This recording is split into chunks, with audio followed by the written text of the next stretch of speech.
Dr Ousmane Doré, le président du MND. J'y arrive, membre de la COPED de Dr Ousmane Kaba. Il est en ligne. Bonjour et bienvenue, Dr Doré.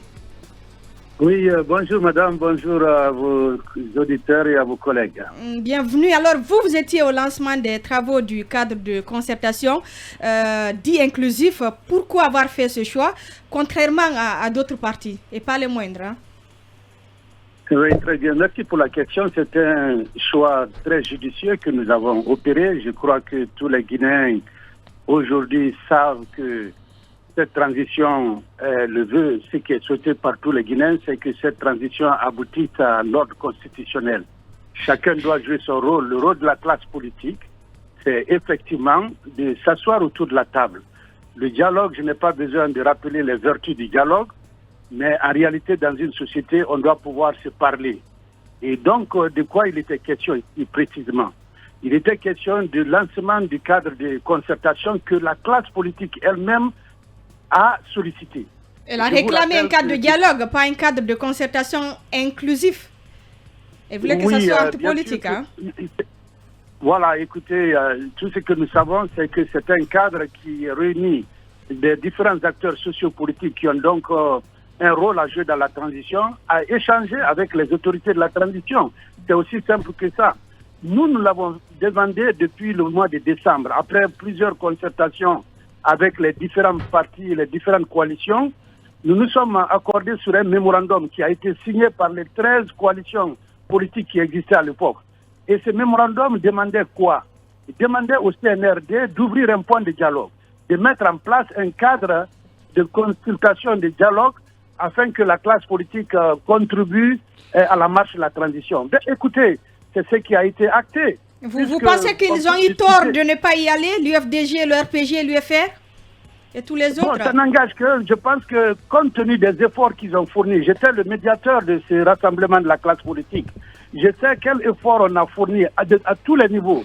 Le RPG, Arc-en-Ciel, j'ai fait combien de meetings avec eux. J'ai parlé avec le CELU, l'ANAD et toute son équipe, avec tous les autres. Et je crois que tout le monde était d'accord à l'époque en disant que oui, le CNRD a mis la classe politique de côté, il pense que la classe politique c'est le problème, et on s'est accordé qu'il fallait faire ce rassemblement, qui a d'ailleurs volé un éclat, je vais vous dire, mais en réalité, le point essentiel, c'était que nous puissions finalement avoir à nous asseoir autour de la table et discuter toutes les questions de la transition. Et donc, il n'y avait pas de sujet tabou, la question du chronogramme était même mentionnée dans le mémorandum. Et voilà qu'aujourd'hui, pour d'autres raisons, moi je ne sais pas, vous voyez, écoutez, la Russie est avec l'Ukraine aujourd'hui. Non, je vous donne l'exemple. Ils sont en train de dialoguer, malgré les bombes qui tombent à Kiev et à Mariupol. Le dialogue permet, s'ils ne dialoguent pas, peut-être c'est l'arme nucléaire qui va intervenir. Il faut s'asseoir. Monsieur le Président. Oui, allez-y. Excusez-moi de vous interrompre. Mais les politiques, justement, n'ont pas compris le rassemblement, ou plutôt la convocation qu'a eu au Palais du Peuple au lendemain du coup d'État. Vous avez été parmi, enfin, je vais dire, les politiques ont dénoncé le fait que la charte ne serait pas issue de leur proposition. Ils ont été mis devant les faits accomplis. Et ils pensent d'ailleurs que c'est la même chose qui est en train de se répéter. Est-ce que vous participerez à une telle chose? Non, écoutez, la charte a été publiée ici et je vais vous dire, le lendemain de la publication de la charte, nous nous étions réunis chez le doyen Sidia Touré. C'était d'ailleurs ma première réunion parce que moi, je suis arrivé un peu tard ici dans ce pays. Et clairement, les gens avaient soulevé des préoccupations. Mais ça n'a jamais été mis à l'attention du CNRD. Parce que, écoutez, il y avait la question claire du chronogramme. Ils ont parlé dans l'article 77 que le chronogramme sera fixé en concertation avec les forces vives, le CNRD et les forces vives. Bon, les gens se sont demandé, c'est quoi les forces vives? Est-ce qu'ils vont demander que ce soit le CNT?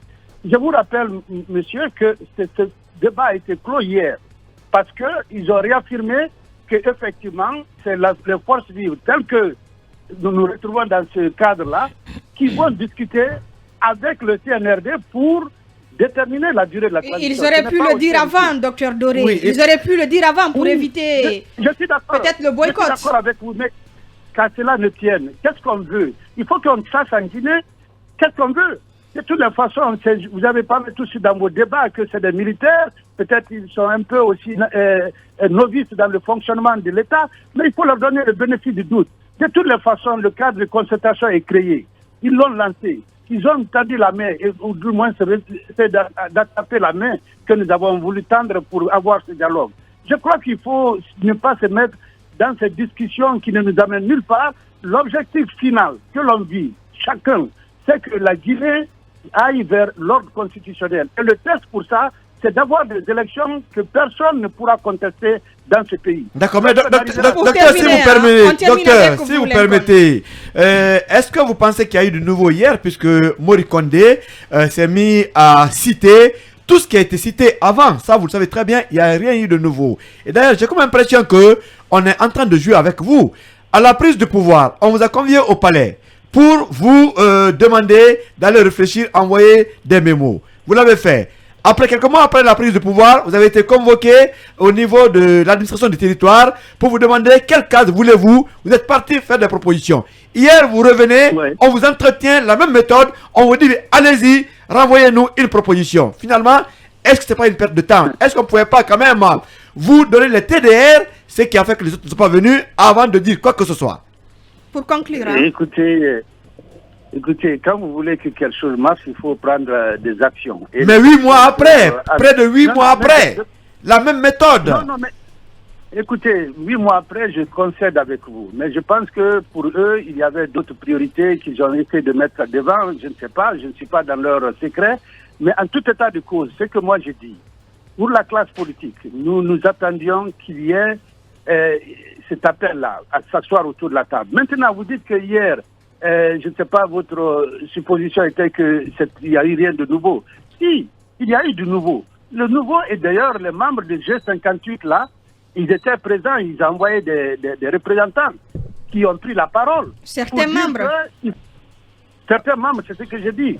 De toutes les façons, ce qu'il a révélé hier, la présentation faite par le ministre, était de nature à montrer les activités qui sont nécessaires selon eux. Cela avait été déjà annoncé depuis très longtemps, monsieur. Attendez, ça y a longtemps, mais moi je dis simplement, je parle du moment où il y a les situations en charge. Qu'est-ce qu'il faut faire?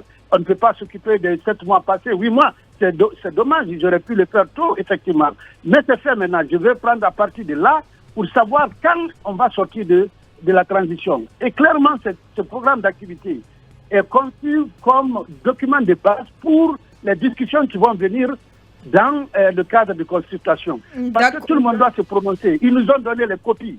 Maintenant, nous avons des réactions par rapport à ça. Est-ce qu'on peut s'attendre les prochains jours à ce que le docteur Ousmane Doré joue à la médiation pour terminer très rapidement? On n'a plus assez de temps. Bon, écoutez, vous savez, j'ai été reculé par des groupes ici, mais cela ne m'a rien entaché à ma détermination pour que la classe politique, pour une fois, prenne ses responsabilités. Je pense que tout le monde est conscient. Il faut cesser cette politique politicienne. Ça ne nous amène nulle part.